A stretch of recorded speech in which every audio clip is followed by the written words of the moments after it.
TRS के कारगुजार सदर केटी रामाराव ने कहा कि साबिक वज़ीर-ए-आज़म डॉक्टर मनमोहन सिंह को भारत रत्न से नवाजने के सिलसिले में हुकूमत ने जो करारदाद असेंबली में पेश की है, उस करारदाद को उनकी पार्टी मुकम्मल तायद और हिमायत करती है। असेंबली में मनमोहन सिंह पर पेश की गई ताज़ियती करारदाद के मबाहिस में हिस्सा लेते हुए केटीआर ने कहा कि मनमोहन सिंह भारत रत्न जैसे बावकार अवार्ड के लिए पूरी तरह अहल हैं।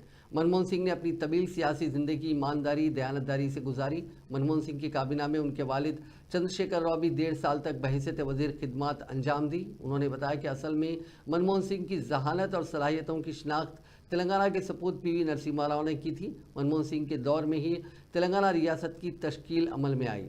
जमहूरी तर्ज की तहरीकों से मुतासिर होकर मनमोहन सिंह ने तेलंगाना की तश्कील का ऐलान किया था। मनमोहन सिंह ने कई माशी असलाहात भी लाए थे।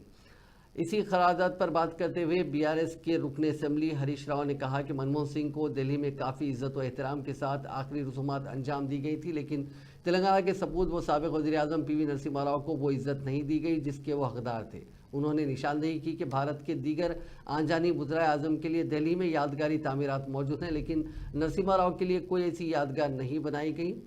बीआरएस के अरकान असेंबली ने मरकज़ी हुकूमत से मुतालबा किया कि वो पीवी नरसिम्हा राव को भी मुनासिब इज्जत देते हुए दिल्ली में उनके लिए एक यादगार तामीर करें। వేత్తగా ఆర్థిక సంస్కరణలు ప్రవేశపెట్టే సందర్భంలో డాక్టర్ మన్మోహన్ సింగ్ మాట్లాడిన మాట అధ్యక్ష ఆ మాటలు ఆయన సిద్ధాంతం ఆనాటి పివి నరసింహారావు గారి నాయకత్వం ఇవాళ ఈ దేశంలో సమూలమైన సంస్కరణలు తెచ్చింది।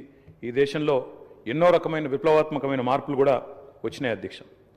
కేవలం 15 రోజులు మాత్రమే ఫారెక్స్ నిలువలు ఉన్న ఆనాటి పరిస్థితి నుంచి మొత్తం ప్రపంచమంతా ఆశ్చర్యపోయే స్థాయికి దేశాన్ని పరిగెత్తించిన ఆర్థిక సంస్కరణశీలి డాక్టర్ మన్మోహన్ సింగ్।